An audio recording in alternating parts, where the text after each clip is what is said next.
شغاله، ايه المشكله؟ يعمل ايه يا باشا؟ بسم الله الرحمن الرحيم. متابعين عبر اللايف وعبر المباشر، سلام الله عليكم ورحمته وبركاته. عودة من جديد إلى شوط المباراة الثاني. تواجد معي أخي صديقي العزيز الأستاذ أحمد المراجدي، رئيس مكتب قناة الشمس ومدير المركز الإعلامي بنادي الألمنيوم، على الهواء مباشرة هنا.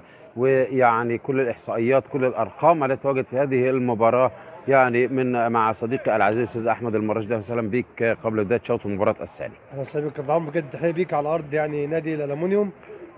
وزي ما قلنا يعني شوط اول مش متوقع ده بالنسبه لنادي الاقصر يعني، وكابتن محمد عويس اتخطف هدف مبكر يعني.